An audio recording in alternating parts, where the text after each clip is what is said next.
केपी ओलीले संविधानमाथि गरेको कुको विरुद्धमा उत्रिनको निमित्त यहाँ उपस्थित हुनुभएका सबै युवा विद्यार्थीहरूलाई म हार्दिक अभिवादन टक्राउँछु।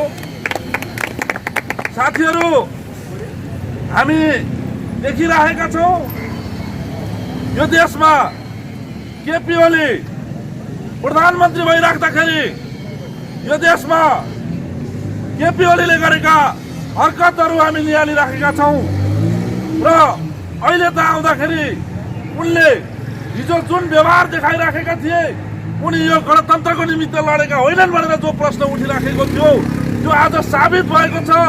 केपी ओलीले आज आएर संसदलाई विघटन गरेका छन्। यो असंवैधानिक कु हो, हामीले त्यो भनेका छौँ। यो असंवैधानिक कु गर्ने केपी ओली हामीले उनलाई खबरदारी गर्नको निमित्त आज यहाँ उपस्थित भइराखेका छौँ।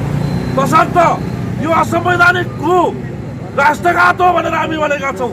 किन पनि राष्ट्रघात हो भने अस्ति भर्खरै हामीले सुन्यौँ भारतीय एउटा एजेन्ट रहेको प्रमुख आएर केपी ओलीसँग सुटुक्क भेटेर गएको हामीले सुनेका थियौँ। हामीले प्रश्न गरेका थियौँ किन भेट्यौँ भनेर हामी भनिराखेका थियौँ। आम जनताले त्यसको चाहिँ उत्तर खोजिराखेका थिए, तर त्यसको उत्तर आज केपी ओलीले प्रश्न पारेका छन्। यहाँ असंवैधानिक कु गर्नको निमित्त भारतीय विस्तारवादको योजनामा यो गरिराखेको भन्ने कुरा आज छर्लङ्ग भएको छ। हामी यो राष्ट्रघात भनेर भनिराखेका छौँ। त्यस्तै एमसीसी पारित गराउनको निमित्त केपी ओली मरिहत्ते गर्न लागिराखेको हामीले देखेकै हो। तसर्थ एमसीसीलाई पारित गराउनको निमित्त राष्ट्रघातको एजेन्डालाई पारित गराउनको निमित्त पनि आज केपी ओलीले यो असंवैधानिक कु गरेको ठहर भएको छ। तसर्थ केपी ओली राष्ट्रघाती हो भनेर हामी ठहर गर्छौँ। हामी केपी ओलीलाई अब यो देशको प्रधानमन्त्रीको कुर्सीमा 1 मिनेट पनि बस्ने अधिकार छैन भनेर हामी यो सडकमा आएका छौँ। हामी भन्न चाहन्छौँ, हामीले यो असंवैधानिक कुको विरुद्धमा हिजो मात्रै हामीले सांकेतिक रूपमा देशैभरि प्रदर्शन गरेका छौँ, देशैभरि सांकेतिक रूपमा जुलुसहरू गरेका छौँ। आज हामी विद्यार्थीहरू कलेजमा चाहिँ पढ्न नपाएर कोरोनाको कारणले हामी कलेजहरू बन्द भएको समयमा पनि हामीले सांकेतिक रूपमा कलेजहरूका अगाडि आएर चेतावनी दिन खोजेका छौँ।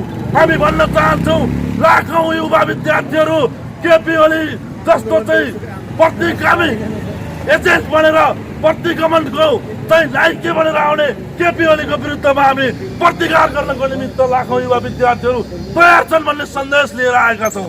तसर्थ केपी ओलीले नसोचे हुन्छ कुनै राजा महाराजा जस्तो आफूलाई सामन्तको नाइके ठान्ने दुस्साहस नगरे हुन्छ। हामीले देखेका छौँ र देखाएकै छौँ।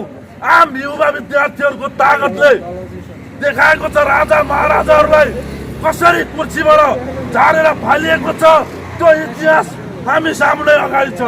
तसर्थ हामी भन्न चाहन्छौँ, तिम्रो जुन प्रवृत्ति छ, भस्मासुर बन्ने प्रवृत्ति जुन प्रवृत्ति छ, सामन्तवादको नाइके बन्ने प्रवृत्ति जुन प्रवृत्ति छ, हिजोका पश्चगामी शक्तिहरूलाई फाइदा पुर्याउने प्रवृत्ति र पश्चगामी शक्तिहरूलाई आफ्नो राज्य हस्तान्तरण गर्ने जुन प्रवृत्ति हामीले देखिराखेका छौँ, यो प्रवृत्ति गलत छ। यसको प्रतिकार आम युवा विद्यार्थीहरूले गर्नेछन्। तसर्थ हामी देखिरहेका छौँ हिजोदेखि केपी ओलीले न यो गणतन्त्र ल्याउनको निमित्त कुनै आन्दोलनमा सहभागी भएको हो।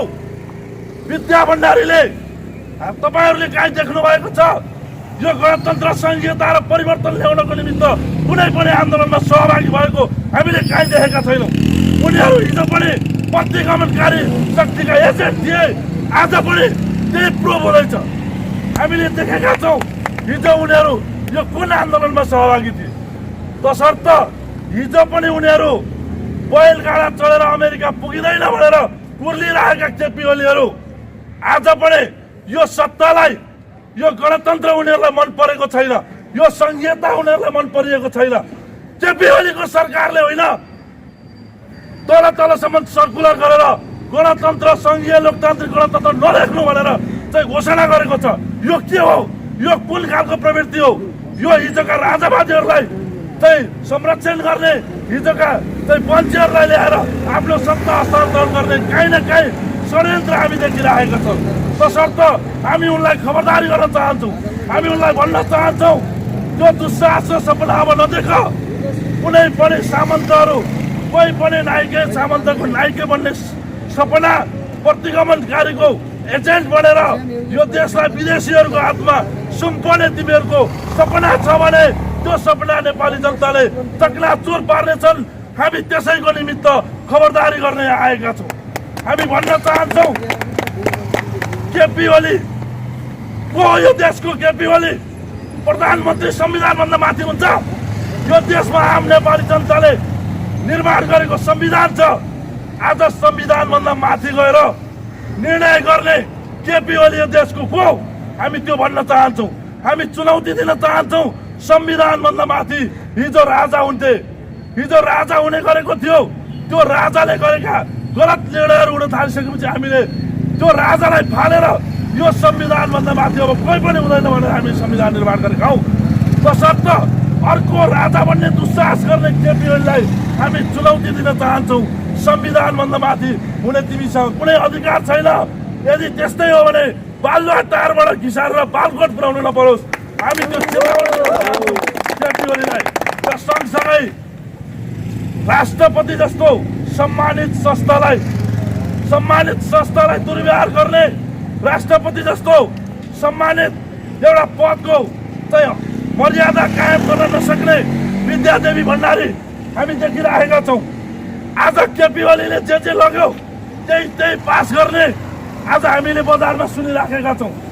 आज माया प्रेम गर्ने जोडीहरूले भनिराखेका देखेका छौँ। चाहिँ गर्लफ्रेन्ड होस् त विद्या भण्डारी जस्तो जे प्रस्ताव त्यो खालको हामी सुनिराखेका छौँ। यो के हो? कमसे कम राष्ट्रपतिले आफ्नो पदको मर्यादा राख्नुपर्छ कि पर्दैन? हामी भन्न चाहन्छौँ त्यो राष्ट्रपति संस्थाको हामी सम्मान गर्न चाहन्छौँ। हामी त्यो पदको सम्मान गर्न चाहन्छौँ। तर त्यो पदमा बसेर गरिराखेको व्यवहारलाई हामी घृणित रूपमा हेर्न चाहन्छौँ र भन्न चाहन्छौँ राष्ट्रपतिज्यू, तपाईँ यो देशको राष्ट्रपति हो। कमसे कम मर्यादा ख्याल गर्नुहोस्। यदि होइन सक्नुहुन्न, कसैले लगेको प्रस्ताव मात्रै खोइ कहाँ खोइ स्वीकृति मात्रै गर्ने हो भने तपाईँ पनि बालकोटतिर सर्नुहोस्। हामी त्यो भन्न चाहन्छौँ। राष्ट्रपतिको कार्यालय खाली गर्नुहोस्, राष्ट्रपतिको कार्यालय खाली गर्नुहोस्, प्रधानमन्त्रीको कार्यालय खाली गर्नुहोस्। अब तपाईँहरूसँग कुनै नैतिकता छैन। हामी त्यो भन्नको निमित्त पनि यहाँ आएका छौँ। नेपाली जनताले दिएको जनमतको अवमूल्यन गर्ने काम यो प्रधानमन्त्रीले गरेका छन्, केपी ओलीले गरेका छन्। जनताले दिएको 5 वर्षको जनमतलाई लत्याएर उनले अहिले संसद विघटन गरेका छन्। जनप्रतिनिधिहरूलाई चाहिँ संसदबाट बाहिर निकाल्ने काम गरेका छन्।